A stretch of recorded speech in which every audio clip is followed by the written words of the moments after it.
Yesu mpulumutsi watu, waima pakomo, aitana iwe ndine lelo. Walindila alindabe, imva kuitana kwake, chimwemwe ndikunziwa mbuye, ndikuyenda naye tu. Kulupira Yesu ndima. Do you love Jesus? Oh yes, we love Jesus. Are you sure you love Jesus? We're sure we love Jesus. And why do you love Jesus? Here's why we love Jesus. Because he first loved me. That's the reason we all have to love him. Oh, how I love Jesus. Oh, how I love Jesus. Oh, how I love Jesus. Because he first loved me.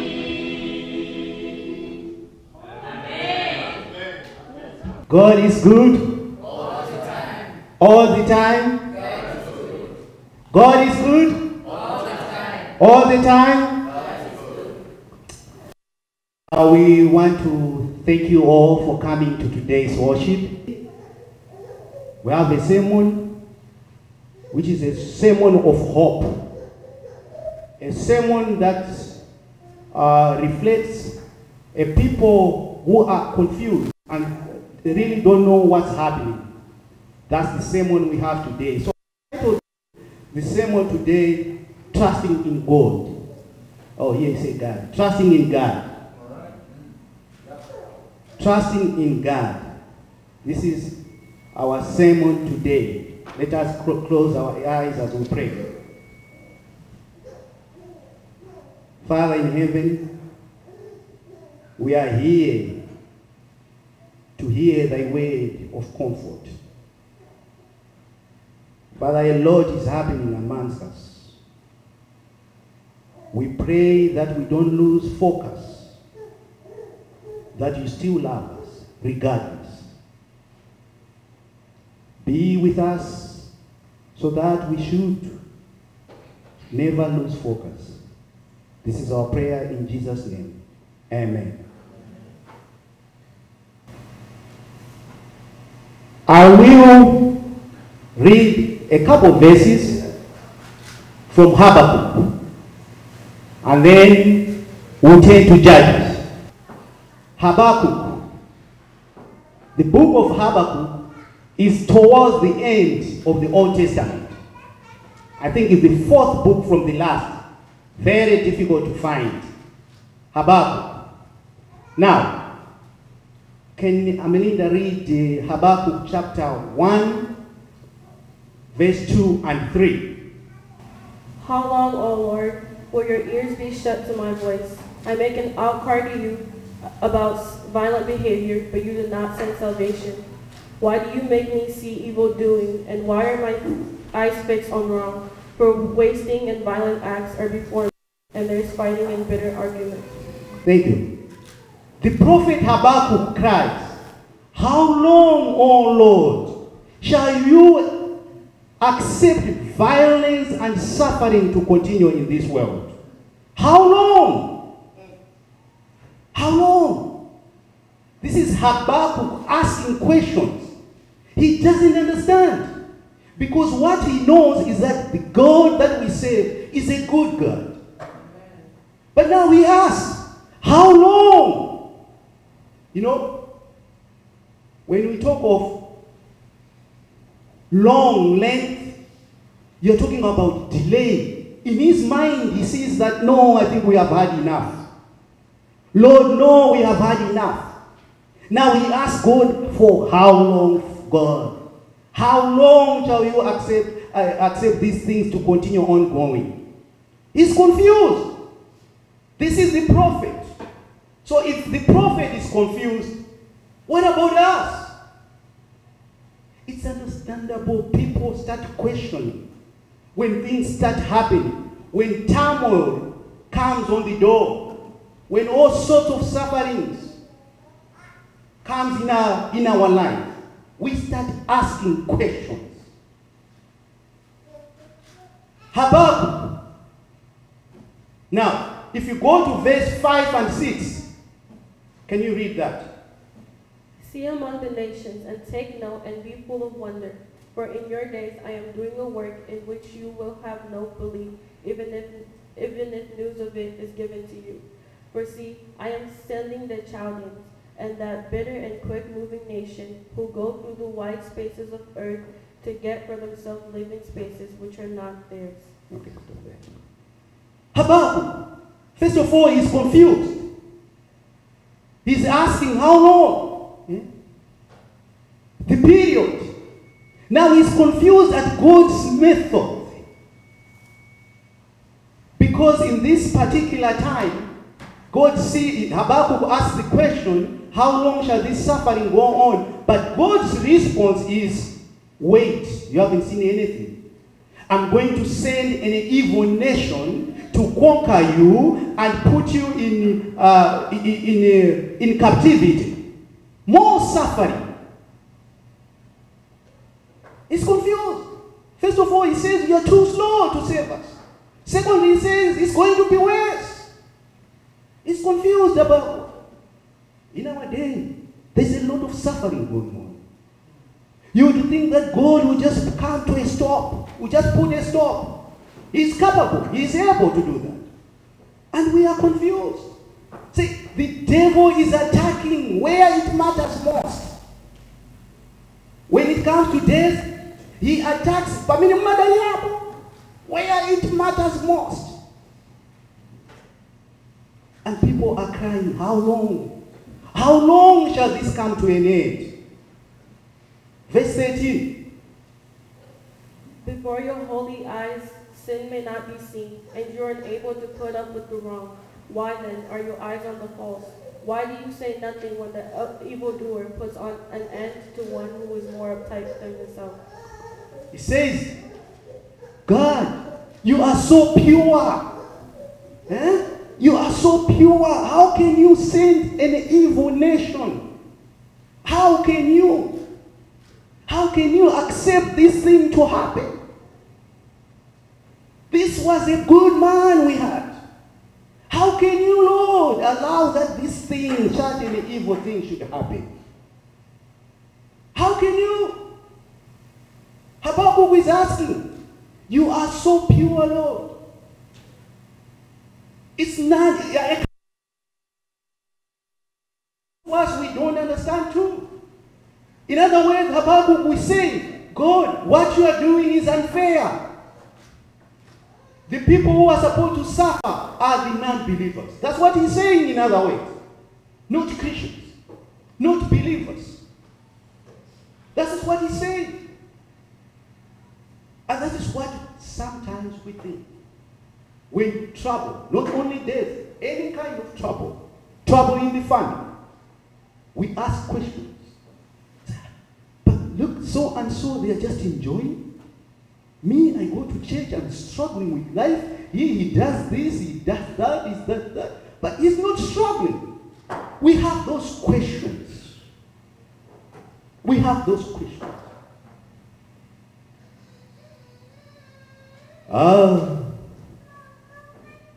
If we understand the sovereignty of God, if we understand the sovereignty of God, we will stop asking those questions. God is a sovereign God. You are not sovereign. You and I are not sovereign. But God is not answerable to anybody. I want to tell you this. Can you find Ephesians chapter 1, verse 11? I want to tell you this.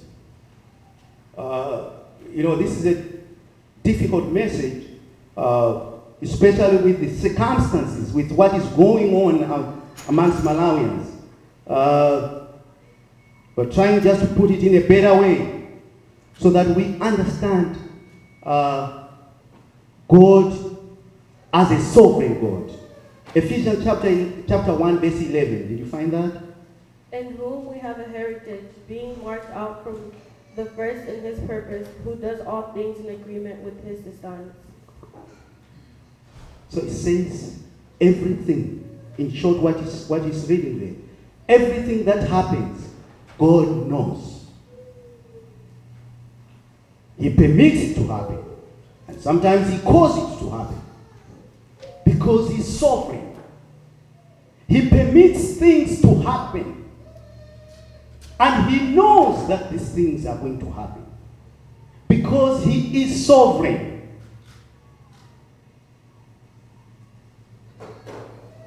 But God, as Habakkuk saw later on, if you continue reading, Amelinda, can you turn to Habakkuk chapter 3?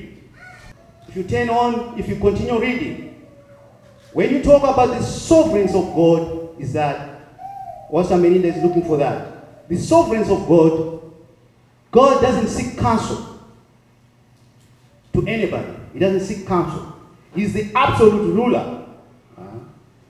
He's the absolute ruler. Nothing surprises him that happens. He knows. So for us, the comfort that we derive from there is that when things happen, no matter what happens, the comforting thing is God knows. God knows what we are going through.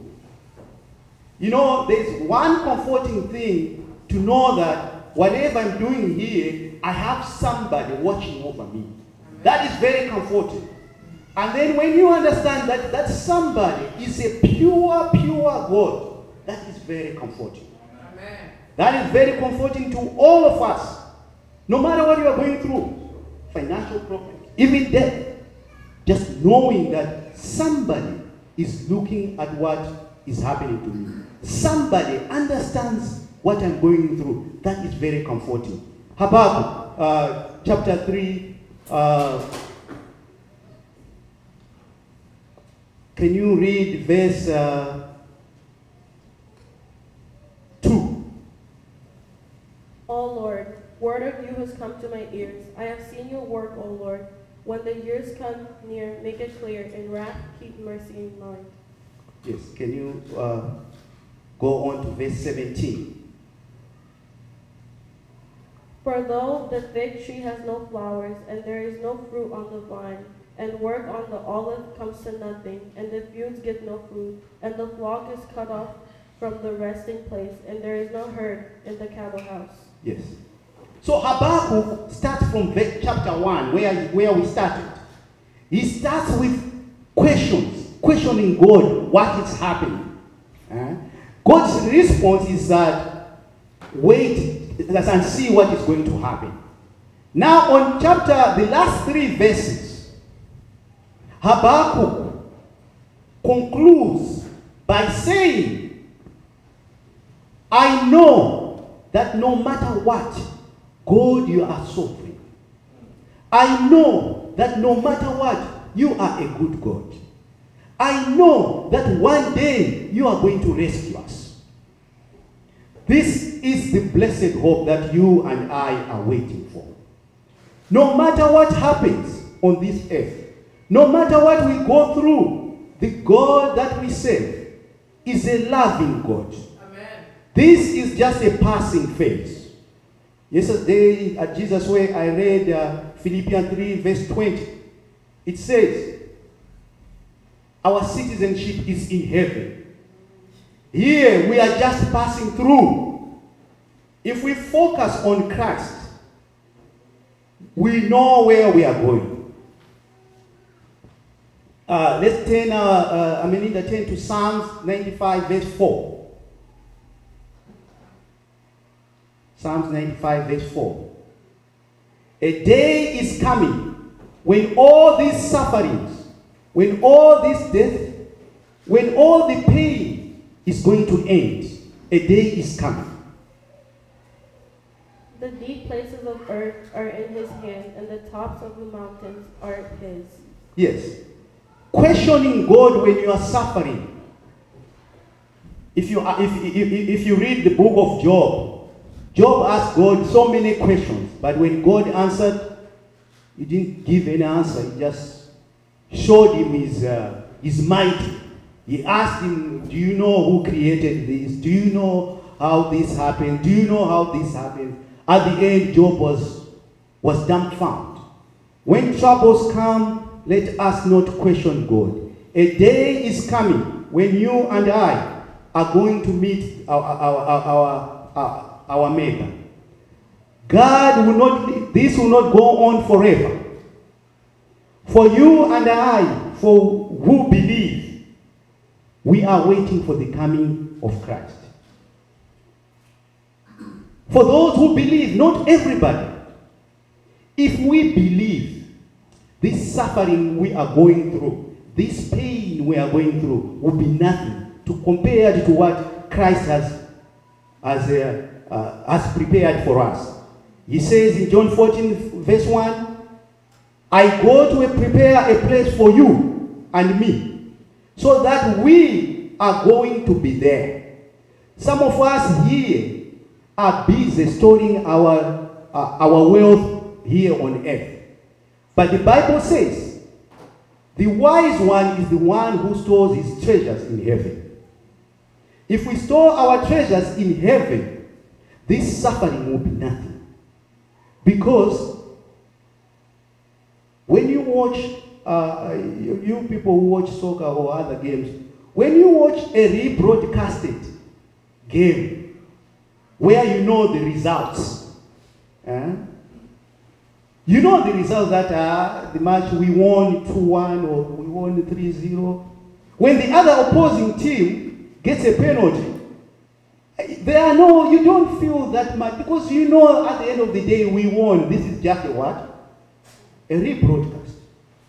We know from the Bible that what we are going through is just a phase. We know that our Christ, when he died on the cross and cried, it is finished, we were redeemed. It is up to you and me to be on God's side. Amen. If we have Christ, we have eternal life. If we don't, the Bible has not hidden anything. That's the goodness of God. The Bible has not hidden anything from us. I'll go to my last story in Judges. The Bible has not hidden anything. The coming of Christ is for those who have accepted the blood on the cross. The coming of Christ is not for everyone. It's only for those who have decided that Christ is my Savior. Those who have decided to follow him. We are following Christ, all of us. But the Bible says, let tirigu and nansongore grow together. This is the time that we have to be with. This is the time that we have to change. Otherwise, there will be no change. We can cheat the church elder, we can cheat the pastor, pretend to be a Christian. We can cheat each other. But as I said, God is sovereign. He knows everything. And he knows what you and I think. Melinda, can you turn to the story on Judges? Judges chapter 13, you start from you read verse 5 and 6. This is the last two verses I'm going to read, and then I'll sit down. Judges chapter 13, verse 5 and 6. Oh, is it 12? Yeah, 12. And the Gileadites took the crossing places of Jordan against the Ephraimites. And when any of the men of Ephraim who had gone in flight said, let me go over, the men of Gilead said to him, are you an Ephraimite? And if he said no, and then they said to him, now say Shibboleth. And he said Sibboleth, and was not able to say it in the right way. Then they took him and put him to death at the crossing places of Jordan. and at that time 42,000 Ephraimites were put to death. Right, let me give you a background to this story. Jephthah, I don't know how we pronounce that, but Jephthah was the judge in Gilead. And the Ephraimites were the cousins. You know, the Ephraimites descended from Joseph. So they didn't go well with the others, with the other part of the Israelites. They were cousins. You know, Joseph, Jacob. They descended from the same Jacob. But they lived in different places. But they cooperated in so many areas. So on this particular time, Jephthah, who was the leader of the Israel in Gilead, had asked the Ephraimites to help them in battle. He said, ask their cousins. But the Ephraimites refused. Now, when they refused, Jephthah went and fought that battle and won. So when he won that battle, the Ephraimites who had refused earlier said, hey, why didn't you invite us for battle? So we are coming to fight you. You know, at first they refused, and now they say, we are coming to fight you because you didn't invite us. So Jephthah went to battle the Ephraimites, and they won. And when they won, some Ephraimites were escaping. So they stood on the river, where you know, this was like a bridge, a link between where the war was and where freedom was. So when the Ephraimites were crossing the bridge, because these people were cousins, remember? They were alike, very much alike. So they would come, when they were coming, the soldiers would ask, who are you? They would say, Ephraimites. If you are Ephraimites, you are supposed to be killed. If you say Gilead, from Gilead, you are supposed to leave. So now, because these people are similar in everything, the only way to distinguish was how they speak. So when they go there, they say, who are you? Where are you from? Everyone will say Gilead, because he's afraid to be killed, right? Say, okay, if you say I'm from Gilead, can you pronounce Shibboleth? So now, because the Ephraimites can't pronounce, they don't have any H in their syllabus, they will fail to pronounce Shibboleth. They will say Sibboleth. You know, it happens everywhere. Nowadays, when you go to Malawi, then you have a Malawi passport, they will greet you in Chichewa. And they hear your accent, and they say, how did you get a passport? Even when you go to immigration, the communication is done in Chichewa. Because if you are a Malawian, you are supposed to speak Chichewa. So in this particular time, they stand there. Where are you from? I'm from Gilead. Can you pronounce Shibboleth? Shibboleth. Kill him. Where are you from? Say Shibboleth. They say Shibboleth. Okay, go. Hey, come on. Where are you from? Gilead. Gilead? Can you say pronounce Shibboleth? Shibboleth. Kill him. 42,000 people were killed. This is just judgment they played in Old Testament. You can't cheat God. We can say, I'm a Christian, but on that day, we will be exposed. Amen. We will be exposed.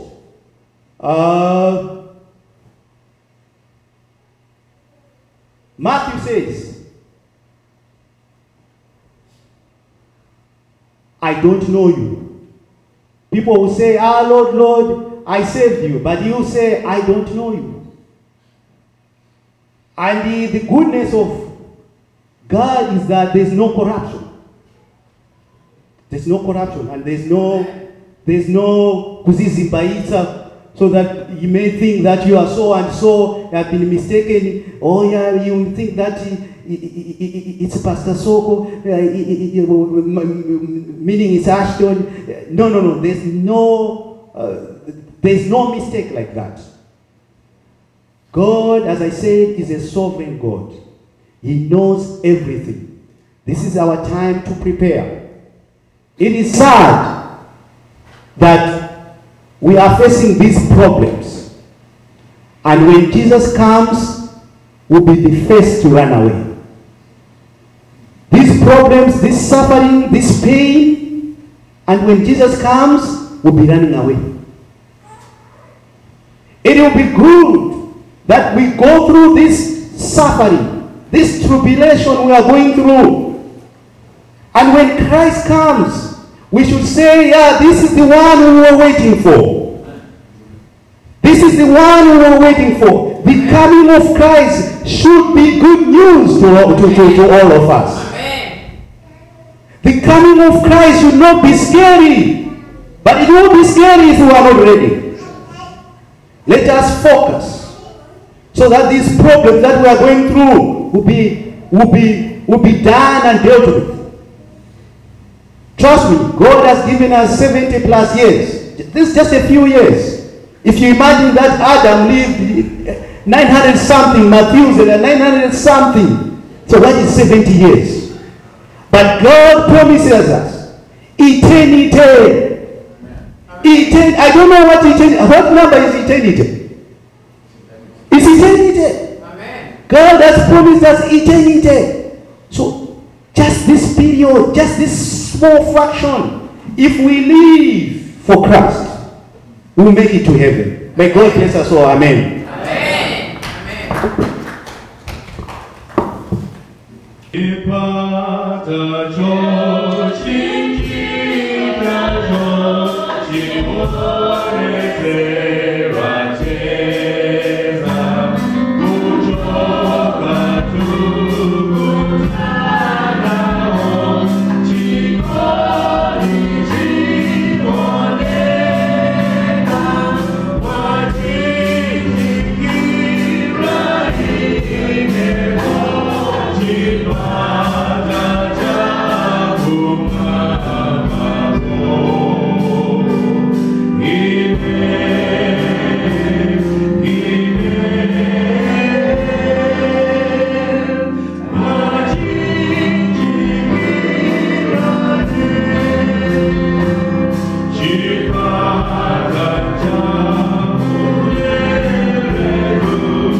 Lord, we thank you through your servant who has showed us that you are still God, you are still on the throne.